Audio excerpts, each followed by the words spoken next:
you're not doomed yet, but and in all of world history, there has never been a civilization that has so opened its doors to another civilization that is openly hostile to it. So this is unprecedented, what's happening. Your ancestors of Europe, and I describe it in my books because I write about history, fought tooth and nail to prevent Islam from entering and conquering Europe. Because that was one of the grand plans that went on for century after century from the east.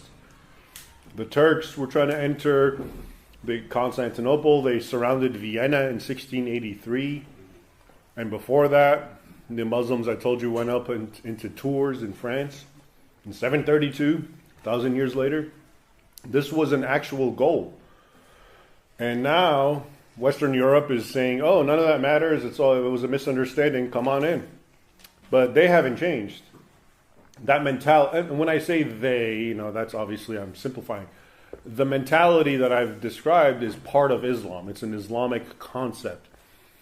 So the Islamic State, you're told, oh yeah, they have nothing to do with Islam. They've twisted it. No, they haven't. They are a representation of what Islam, the caliphs, the sultanates, the emirates, that's how they operated. The heads of Islam, the grand imams and the muftis said the same exact thing. Okay, so that is what it is. Again, it's not my point to arguing, oh, well, this particular migrant wants to conquer you. Maybe he doesn't. Maybe he's looking for a good life. I understand that, and that's what makes it complicated. But to just open your borders completely to that demographic, which has within it, not all of it, but within it, that kernel of animosity for Christians and so-called infidels and the imperative to conquer the world in the name of jihad for Allah, which they're the good guys, keep in mind. They never see themselves as the bad guys. This is one of the issues with all conflicts. They're not bad guys. They're good guys in their minds. You're the bad guys because you're infidels, and they're trying to bring the light of Islam to you. So that's another aspect of how moral, or the morality that they feel. They're the good guys, okay, in doing this.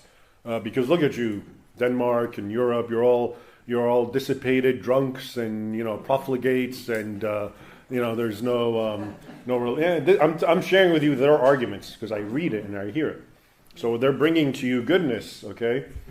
But before, your ancestors, because I guess they had their own social order and their own goodness, and it was called Christianity, were able to fight it.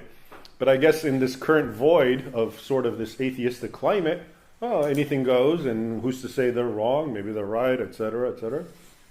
And now you have what's happening. So it's a very unprecedented experience.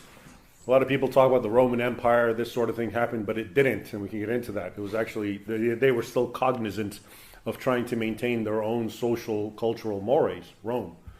And it fell to the Goths and the Germanic peoples. And I'm just saying, some people use this analogy, but in this case, this is completely your doing. Not you, but it's Europe's doing. Okay, you're bringing a hostile force that's openly hostile, and lo and behold, when I look where Muslims are, I see chaos and violence and criminality and rape and grooming in England. Okay, that's what always happened under Islam. Okay, so is there a hope? I think so. I hope so in time.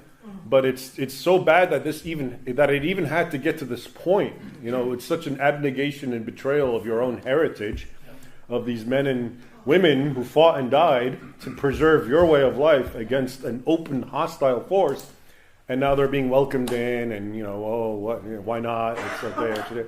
So I guess so. It's a matter of time. So where's the hope? Excuse me. So where's the hope? You said there is the hope is to wake up, wake up and see what reality and what I'm talking about, and understand the history and the doctrine of Islam and what Islam is all about.